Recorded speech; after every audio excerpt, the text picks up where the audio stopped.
Hello everyone, नमस्ते आप सबको। आज का जो मेरा टॉपिक है ना, बेसिकली वो आजकल के तौर तरीके को देखते हुए जितना कहा जाए इसके ऊपर उतना कम है। सबसे पहला सवाल मेरा आपसे है कि क्या बेटी, क्या नारी कोई वस्तु है, कोई सामान है आपके घर का या आपकी दुकान का कि जिसकी आप रकम चुकाएं? हाँ जी, बहुत लोग समझ चुके होंगे। आज का जो मेरा टॉपिक है वो है दहेज प्रथा।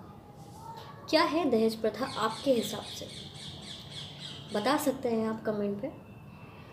मेरे हिसाब से बताया जाए तो दहेज प्रथा कानूनी तौर पे जुर्म है, क्राइम है। और हम ये क्राइम भावुकता में आके करते हैं। वो माँ बाप जिन्होंने अपनी बेटियों को बहुत ही नाज के साथ, बहुत ही प्यार से उन्हें पाला, अपना पेट खाली रखा लेकिन उनका पेट भरा, उनको पढ़ाया लिखाया, उनका ग्रेजुएशन होते ही उनकी शादी की और उस शादी में जो दहेज दिया उसके लिए दिन रात इकट्ठा किया, फिर उसके बाद कहीं से लोन लिया और उसकी रकम चुका दी। मेरा सबसे पहली मैं एक बात कहना चाहती हूँ कि जो आप रकम अपनी बेटियों की शादी में चुकाते हैं ना दहेज के नाम पे, अगर वही रकम अगर आप अपनी बेटी के करियर के लिए, उसकी पढ़ाई के लिए, जो भी वो बनना चाहती है उसमें लगा दें तो कभी भी किसी भी बेटी के लिए आपको दहेज देने की ज़रूरत नहीं पड़ेगी। और ये सच्चाई है। आपकी बेटी कोई वस्तु नहीं है जिसको आपने दिन रात खुशी खुशी उसे प्यार से पाला, उसके लिए आप रकम चुकाते हैं। एक बात मैं कहना चाहती हूँ, जब तक आप देना बंद नहीं करेंगे ना तब तक लोग मांगना बंद नहीं करेंगे।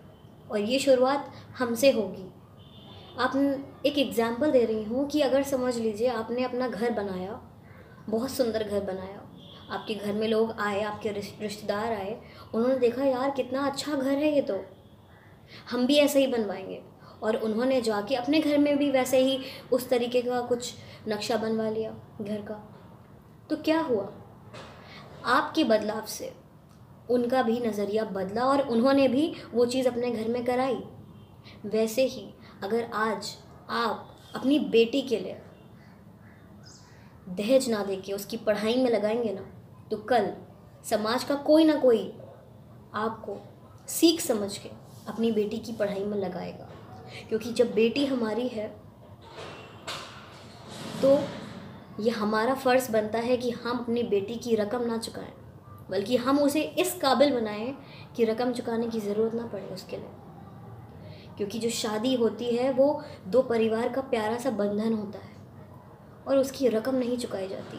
क्या किसी, क्योंकि जो बेटी किसी के घर में जा रही है वो कल फ्यूचर में, वो कल भविष्य में किसी बच्चे की माँ बनेगी। क्या माँ की कोई रकम चुकाई जा सकती है? जो माँ दर्द झेलती है इतना, उस माँ की कोई रकम चुकाया जा सकता है?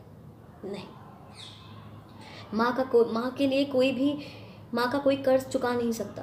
कहते हैं माँ बाप का कोई कर्ज नहीं चुका सकता, और ये सच्चाई है। तो हम क्यों अपनी बेटियों के लिए रकम चुकाते हैं, बल्कि हम उन्हें इस काबिल बनाएं कि उनके लिए कोई भी रकम देने की ज़रूरत ना पड़े। कि बेटी आपकी है तो ये अधिकार भी आपका है, ये ज़रूरत, ये समझ भी आपकी होनी चाहिए। क्योंकि एक आपका बदलाव ये दुनिया का बदलाव बन सकता है। और आजकल आप जो भी बदलाव देख रहे हैं समाज में, वो किसी एक इंसान की शुरुआत से होता है। तो क्यों ना वो शुरुआत हम करें? क्योंकि ये जो ऐसा टॉपिक है ना, ये एक चीज़ पे ख़त्म नहीं हो सकता। इसके लिए जितना कहा जाए उतना कम है, क्योंकि ये बहुत ज़्यादा ही बढ़ता ही जा रहा है। मैंने तो अपने घर में कह दिया है कि जो दहेज के लिए, देखिए दहेज देना क्राइम है। आप देखो, जब आप शादी कराते हो या फिर आपके बच्चे हैं, आपने उनकी शादी की तो खर्चा दोनों तरफ से होता है, चाहे फिर वो बेटे का परिवार हो या फिर बेटी का, वो जायज़ है। लेकिन आप अलग से किसी अपनी बेटी के लिए किसी को भी आप रकम चुका के दे रहे हो, उसकी रकम दे रहे हो, ये कानूनी तौर पे जुर्म है। क्योंकि आप नहीं जानते, क्योंकि हम लोग क्या करते हैं ना, माँ बाप भावुकता में, उनकी इंटेंशन, उनकी भावना बहुत अच्छी होती है, वो बहुत अपनी बेटियों के लिए बहुत अच्छे होते हैं, वो गलत नहीं चाहते कभी, लेकिन वो देखते हैं कि बेटा अच्छा कमाता है, उनका एक लड़का है वो अच्छा कमाता है, उसका परिवार ठीक ठाक है, चलो कर देते हैं शादी। क्या आपको पता है, आप माँ बाप इसी डर से लड़कियों की शादी जल्दी करते हैं कि उसके साथ कुछ गलत ना हो जाए, या फिर जैसे कि आजकल के समाज को देखते हैं वो चल रहा है, रेप केसेस हो रहे हैं, तो माँ बाप डरते हैं कि उनकी बेटी के साथ कुछ गलत ना हो जाए, तो वो जल्दी जल्दी शादी कर देते हैं। क्या आपको पता है कि एक बेटी के साथ शादी के बाद भी शोषण होता है उसका?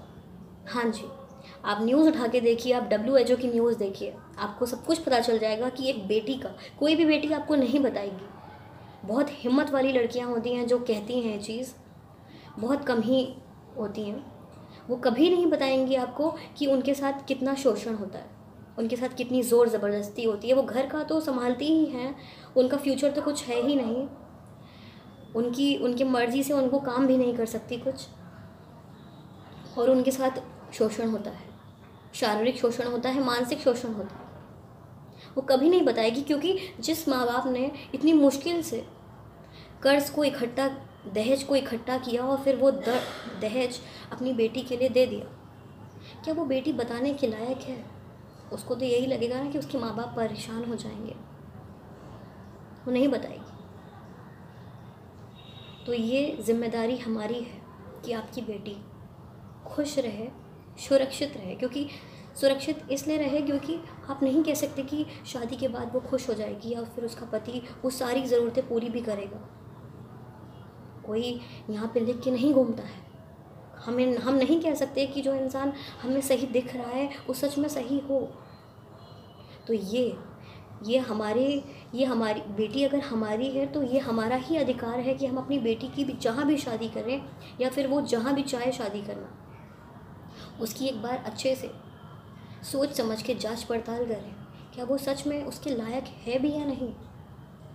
क्योंकि हम तो समाज के डर से, जो आजकल क्राइम चल रहा है, रेप केसेस के डर से अपनी बेटियों की शादी कर देते हैं, लेकिन एक बेटी शादी के बाद भी सुरक्षित नहीं होती।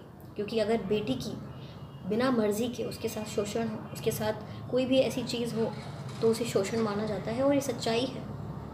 अगर उसकी मर्ज़ी के खिलाफ़ उसके साथ कुछ ऐसी चीज़ें हो रही हैं तो ये सच में कानूनी तौर पे एक अपराध है, एक शोषण है।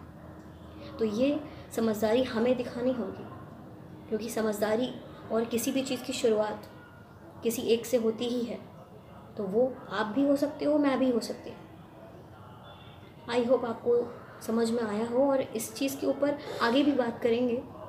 और अच्छा लगता है समाज के ऊपर बोलने पे, क्योंकि जिस तरीके की चीज़ें चल रही हैं उससे कितना बुरा इफ़ेक्ट पड़ता है ना, हम बता नहीं सकते।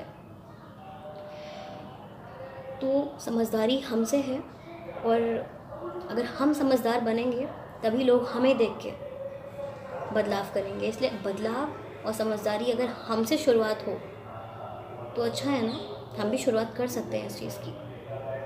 आई होप आपको समझ में आया हो, एंड फिर मिलेंगे नई वीडियो के साथ।